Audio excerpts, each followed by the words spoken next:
যাকে দায়িত্ব দেওয়া হচ্ছে চোর ধরার, যাকে দায়িত্ব দেওয়া হচ্ছে ডাকাত ধরার, চোর এবং ডাকাত তাকেই নিয়োগ করছে। দুর্নীতি দমন কমিশন যারা ক্ষমতাসীন তাদের দুর্নীতি নিয়ে ইনভেস্টিগেট করে নাই, সেটা রাজনীতিকরণের একটা অস্ত্র হিসেবে ব্যবহার হয়েছে, বিরোধী পক্ষকে দমনের টুল হিসেবে ব্যবহার করা হয়েছে।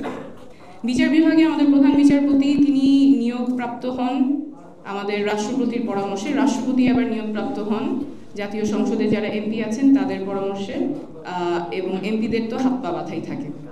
তাহলে এই যে গোলকধাঁধার মধ্যে আমরা ঘুরছি, যেখানে রাষ্ট্রের প্রত্যেকটা শাখা, বিচার ব্যবস্থা বলেন, এক্সিকিউটিভ বলেন এবং সংসদ বলেন, সবকিছু একটা জায়গায় ধরা, সবকিছু প্রধানমন্ত্রীর ক্ষমতার কাছে কুক্ষিগত থাকে। প্রধানমন্ত্রীর ক্ষমতা কেউ প্রশ্ন করতে পারে না, তাকে জবাবদিহিতার মধ্যে আনার কোনো ব্যবস্থা নাই।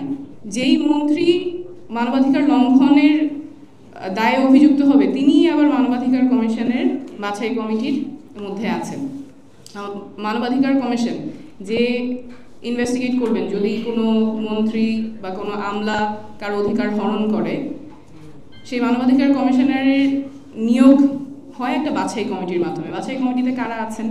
বাছাই কমিটিতে আছে আইনমন্ত্রী, বাছাই কমিটিতে আছে স্বরাষ্ট্রমন্ত্রী, বাছাই কমিটিতে আছে স্পিকার, সংসদের স্পিকার থাকবেন, আইন কমিশনের প্রধান থাকবেন, এবং স্পিকার দুজনকে মনোনয়ন করবেন যারা একজন দলের এবং আরেকজন বিরোধী দলের।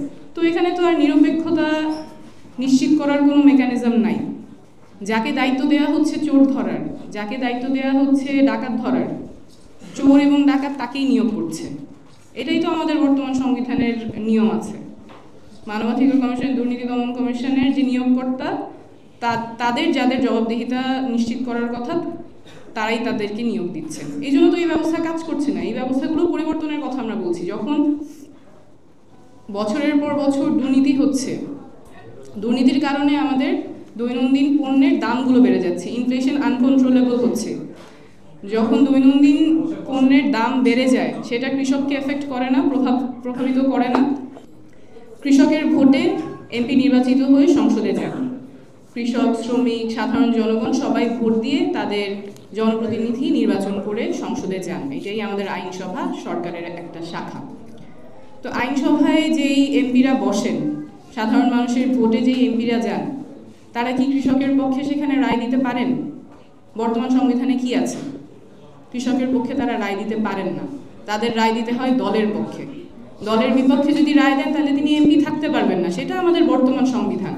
বর্তমান সংবিধানে বুঝলাম যে অনেক বর্তমান সংবিধানে জুলাই সনদের জায়গা হয়তো হবে না, কিন্তু বর্তমান সংবিধানে যেই ব্যবস্থায় আছে সেটা কি আমাদের আপন জনসাধারণের উপকারে আসে, কল্যাণে আসে?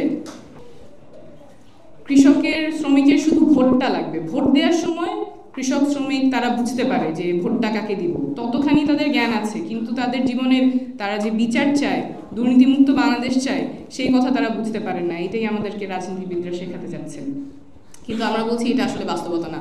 আমরা কৃষকের কাছে গিয়েছি, শ্রমিকের কাছে গিয়েছি, ওনারা আমাদের কাছে এসেছেন।